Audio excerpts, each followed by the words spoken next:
الشیطان الرجیم بسم اللہ الرحمن الرحیم۔ ام المومنین حضرت عائشہ صدیقہ رضی اللہ تعالی عنہ فرماتی ہیں کہ سرور کائنات صلی اللہ علیہ وآلہ وسلم نماز عشاء سے فارغ ہو کر نماز فجر تک اکثر 11 رکعت نماز پڑھا کرتے تھے اور ہر 2 رکعت پر سلام پھیرتے تھے اور پھر آخر میں 1 رکعت کے ساتھ وطر کر لیا کرتے تھے، اور اس رکعت میں اتنا طویل اور لمبا سجدہ کرتے تھے جتنی دیر میں کوئی آدمی اپنا سر اٹھانے سے پہلے 50 آیتیں پڑھ لے۔ پھر جب مؤذن فجر کی اذان دے کر خاموش ہو جاتا اور فجر طلوع ہو جاتی یعنی صبح کی روشنی پھیلنے لگتی تو میرے آقا کھڑے ہوتے اور 2 مختصر سی رکعتیں یعنی فجر کی سنتیں پڑھتے اور اس کے بعد تھوڑی دیر کے لیے اپنی دائیں کروٹ پر لیٹ جاتے تھے، یہاں تک کہ مؤذن تکبیر کہنے کی اجازت حاصل کرنے کے لیے میرے آقا کے پاس آتا تو میرے آقا نماز کے لیے مسجد تشریف لے جاتے۔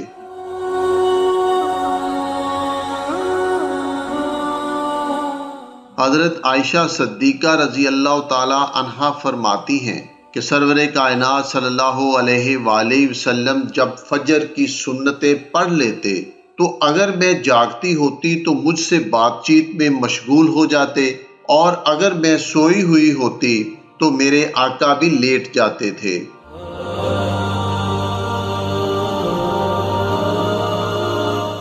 حضرت عائشہ صدیقہ رضی اللہ تعالی عنہا فرماتی ہیں کہ سرور کائنات صلی اللہ علیہ وآلہ وسلم فجر کی 2 رکعت سنتیں پڑھ کر اپنی دائیں کروٹ پر لیٹ جاتے تھے۔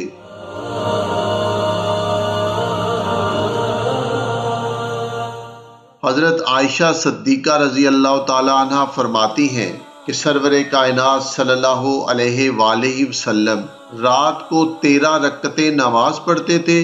اور ان میں وطر کی 3 رکعتیں اور فجر کی سنت کی 2 رکعتیں بھی شامل ہوتی تھیں۔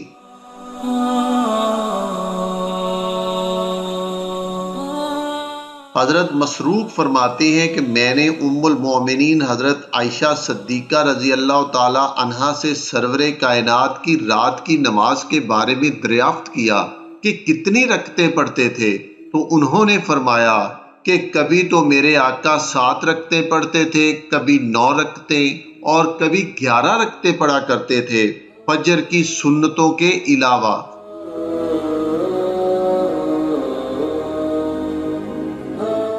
حضرت عائشہ صدیقہ رضی اللہ تعالی عنہا فرماتی ہیں کہ سرور کائنات صلی اللہ علیہ وآلہ وسلم جب رات کو تہجد کی نماز پڑھنے کھڑے ہوتے تو اپنی نماز کی ابتدا 2 ہلکی اور مختصر رکعتوں سے فرماتے تھے۔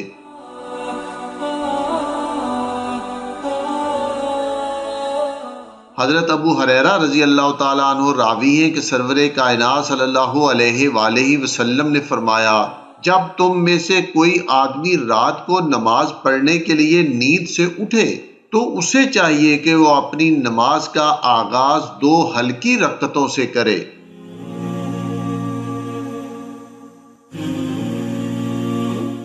حضرت عبداللہ ابن عباس رضی اللہ تعالیٰ عنہ فرماتے ہیں کہ ایک مرتبہ میں نے اپنی خالہ ام المومنین حضرت میمونہ رضی اللہ تعالیٰ عنہ کے ہاں ایک رات گزاری۔ رسول اللہ صلی اللہ علیہ وآلہ وسلم بھی اس رات کو انہی کے ہاں تھے، یعنی اس رات کو حضرت میمونہ رضی اللہ تعالیٰ عنہا کے ہاں کی باری تھی۔ کچھ رات گئے تک میرے آقا اپنی زوجہ حضرت میمونہ سے باتیں کرتے رہے، پھر سو گئے۔ جب تہائی یا اس سے بھی کچھ کم رات باقی رہ گئی تو میرے آقا اٹھ بیٹھے اور آسمان کی طرف دیکھ کر یہ آیت پڑھی، آسمانوں اور زمین کے پیدا کرنے اور رات اور دن کے اختلاف، یعنی کبھی اندھیرا، کبھی اجالا، کبھی گرمی، کبھی سردی، کبھی درازی، کبھی کمی میں بے شک عقل مند لوگوں کے لیے نشانیاں ہیں۔ میرے آقا نے پوری سورت پڑھی، پھر اٹھ کر مشرق کے پاس گئے اور اس کا بند کھول کر پیالہ میں پانی ڈالا، پھر اچھا درمیانہ وضو کیا، یعنی پانی کو احتیاط سے استعمال کیا، چنانچہ حدیث کے راوی فرماتے ہیں کہ درمیانے وضو کا مطلب یہ ہے کہ بہت زیادہ پانی نہیں بہایا، بلکہ جن اعضاء کا دھونا فرض ہے پانی ان اعضاء تک پہنچایا۔ پھر میرے آقا کھڑے ہو کر نماز پڑھنے لگے۔ یہ دیکھ کر میں بھی اٹھا اور جس طرح رسول اللہ صلی اللہ علیہ وآلہ وسلم نے وضو کیا تھا